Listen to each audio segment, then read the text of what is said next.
Assalamualaikum warahmatullahi wabarakatuh.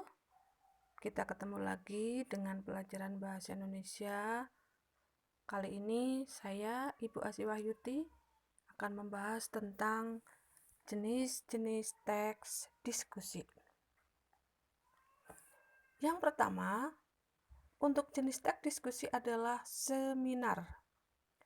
Seminar merupakan diskusi yang ditujukan untuk mencari kesepakatan atau kesamaan langkah atau pandangan yang sifatnya formal. Untuk seminar, biasanya ada beberapa hal yang harus diperhatikan. Yang pertama, fokus pada masalah atau topiknya bersifat khusus, jadi tidak bersifat umum. Yang kedua, peserta dapat berpartisipasi aktif. Artinya, di sini yang aktif tidak hanya satu arah, tapi bisa dua arah, baik pembicara maupun peserta. Yang ketiga, bentuknya dialog.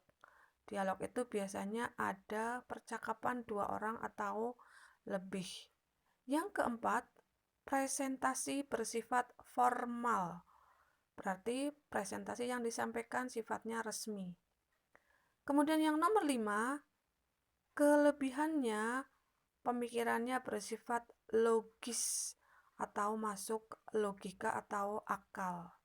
Yang keenam, kelemahannya butuh banyak waktu, butuh pemimpin yang terampil, anggota kelompok perlu belajar.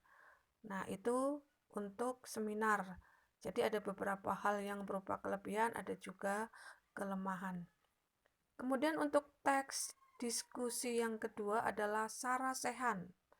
Sarasehan merupakan bentuk diskusi yang diselenggarakan dengan mendengarkan pendapat atau pemikiran para ahli mengenai permasalahan atau topik dalam bidang tertentu.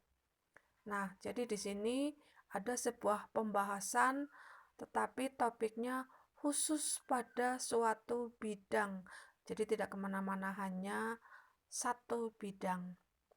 Kemudian berikutnya, simposium.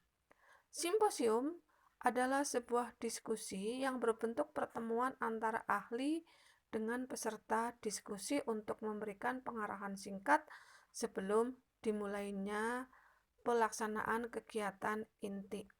Jadi kalau kita perhatikan, simposium itu berupa pertemuan yang memang sifatnya akan berkelanjutan, karena di sini ada kalimat pengarahan yang masih singkat sebelum dimulainya pelaksanaan kegiatan inti. Jadi simposium bisa dikatakan adalah pertemuan yang di awal. Kemudian berikutnya adalah yang keempat, diskusi panel. Diskusi panel merupakan sebuah diskusi yang ditujukan untuk memperluas wawasan dan pengetahuan peserta diskusi mengenai suatu permasalahan yang sedang hangat dengan melibatkan beberapa ahli disiplin tertentu. Contoh sekarang yang sedang hangat adalah masalah COVID-19. Cuma ketika membahas masalah COVID itu tidak sembarang orang bisa membicarakan, karena di sini dibutuhkan seorang ahli yang betul-betul menguasai masalah COVID-19 dan hanya dia yang berhak menjelaskan secara detail karena hanya dia yang tahu. Nah, itu yang disebut diskusi panel. Jadi di dalamnya melibatkan orang-orang yang mempunyai keilmuan yang sesuai dengan bidang yang akan disampaikannya. Kemudian yang kelima adalah kongres.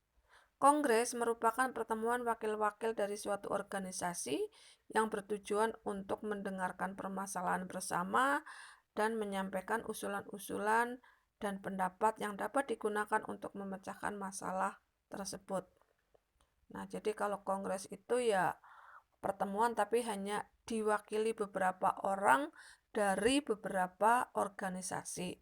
Tujuannya satu, yaitu menyampaikan pendapat untuk memecahkan sebuah masalah.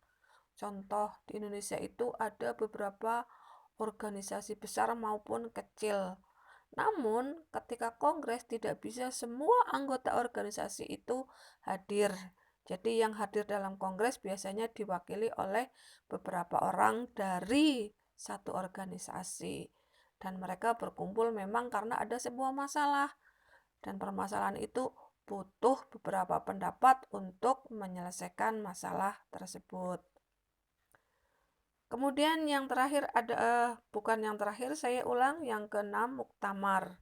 Muktamar sama dengan kongres, sama dengan musyawarah, atau sama dengan konferensi. Cuman untuk istilah muktamar lebih sering dipakai oleh organisasi Islam. Contohnya ada muktamar Nahdlatul Ulama, ada muktamar Muhammadiyah. Kemudian yang berikutnya, lokakarya. Lokakarya merupakan berkumpulnya orang-orang untuk memecahkan masalah tertentu dan mencari solusi.